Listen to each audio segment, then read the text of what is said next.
¿Por qué la Iglesia Adventista cree en Elena G. de White? Y si bíblicamente tú puedes decirnos si es profeta, profeta de verdad. Muy bien, muy buena pregunta.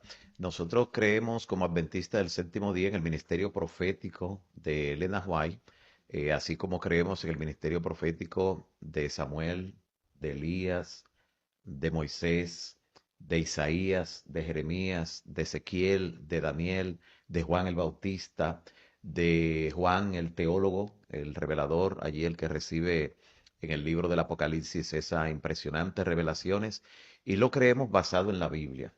Lo primero es que la palabra de Dios en el libro del Apocalipsis presenta las características del pueblo de Dios en el tiempo del fin, del remanente, como le llamamos, porque es el resto que queda para el final de lo que ha sido la iglesia de Dios a través de la historia. Dios tiene un pueblo que en la antigüedad era una nación, ahora es una iglesia.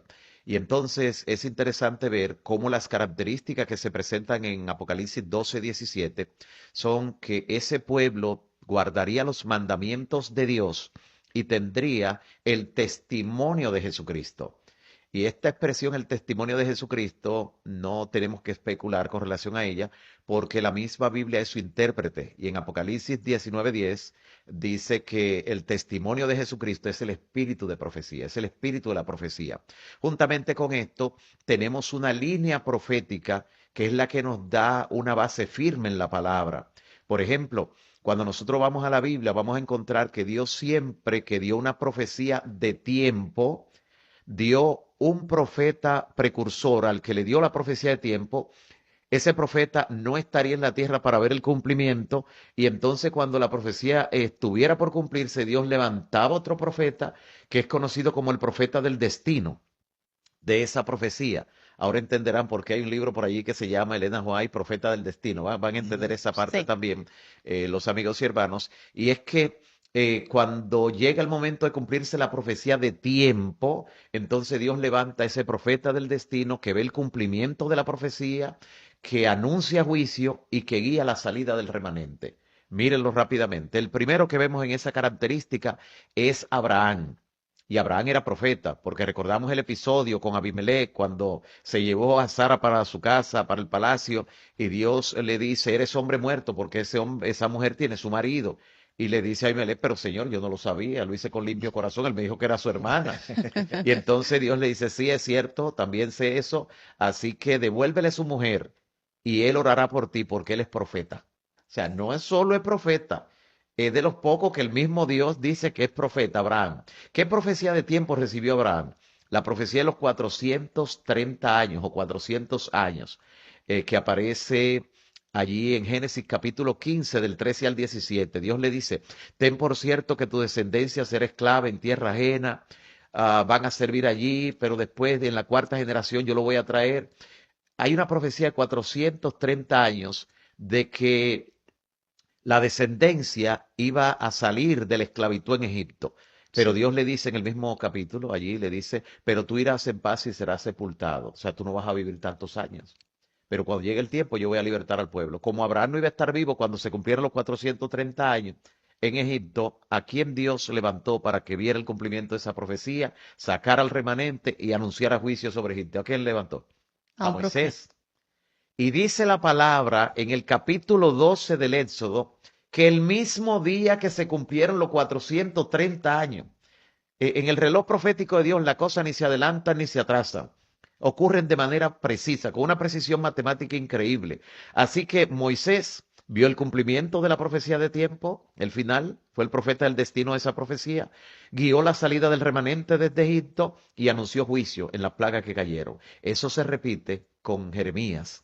Jeremías 25, 11 y 12 recibe la profecía de los 70 años que duraría cautiva Jerusalén en Babilonia, 70 años. Pero Jeremías ya estaba entrado en edad. Jeremías no iba a ver el cumplimiento final de eso en Babilonia. Cuando se cumplen los 70 años, ¿quién está en Babilonia? El profeta Daniel. Y dice Daniel en Daniel 9, 1 y 2 que cuando se cumplieron los 70 años y él lo vio como lo dijo Dios a través de Jeremías, entonces él comenzó a movilizar y a orar para que Dios entonces pudiera allí dar libertad al pueblo. Así que Daniel ve el cumplimiento de la profecía de tiempo que anunció Jeremías, es quien guía la salida del remanente, porque cuando llega Ciro, él demuestra que Dios, 150 años antes de que naciera Ciro, ya lo mencionaba por nombre como el libertador del pueblo, y fue Daniel que anunció juicio en la noche de Belsasar, con la mano cuando se apareció allí, escribió en la pared. Pero ahora, Daniel no solo fue profeta del destino de una profecía de tiempo, Daniel dio dos profecías de tiempo, recibió dos profecías de tiempo, las 70 semanas de años y los 2300 años. Lo que le indica lo siguiente, Daniel no iba a estar vivo cuando pasaran 490 años, que son las 70 semanas de años. Así que cuando se cumplieron las 70 semanas de años, cuando estaban por cumplirse, Dios levantó un profeta, porque ya Daniel no estaba, levantó a Juan el Bautista. Por eso la predicación de Juan y Jesús decía, arrepentíos, el reino de los cielos se ha acercado y el tiempo se ha cumplido. ¿Qué tiempo? La profecía de tiempo, de las 70 semanas de años. ¿Y qué vio Juan? Juan vio el cumplimiento de la venida del Mesías que estaba en esa profecía, guió al remanente, los primeros discípulos de Jesús habían sido discípulos de Juan el Bautista, a él salía toda Judea y toda Jerusalén, dice la Biblia, y anunció juicio. Le dijo a los judíos, y el hacha está puesta a la raíz de los árboles. Pero falta una profecía de tiempo y con esa termino la respuesta a esa pregunta, que es tan extensa porque necesita tener un fundamento bíblico. La profecía de los 2300 días. Daniel tampoco iba a estar vivo cuando pasaran 2300 años. Al final de los 300 años, bíblicamente hablando, Dios tenía que levantar, ¿qué cosa? Un profeta. Profeta. Es bíblico. Siempre al final de una profecía Dios levantaba un profeta. Y Dios levanta en 1844, lo interesante es que cuando se cumplen los 2300 años, Dios llama primero a Hassenfoss, quien se asusta con la visión que Dios le da al principio y se niega.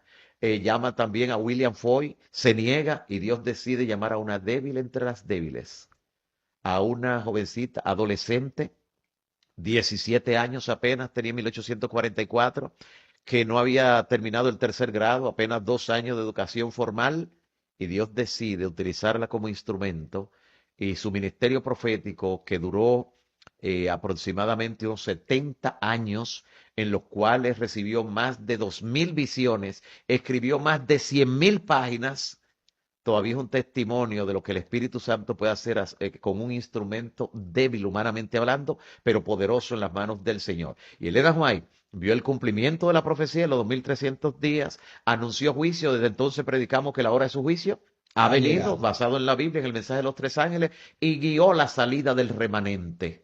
Así que miren la conexión que tiene el profeta con el remanente, con la salida del remanente.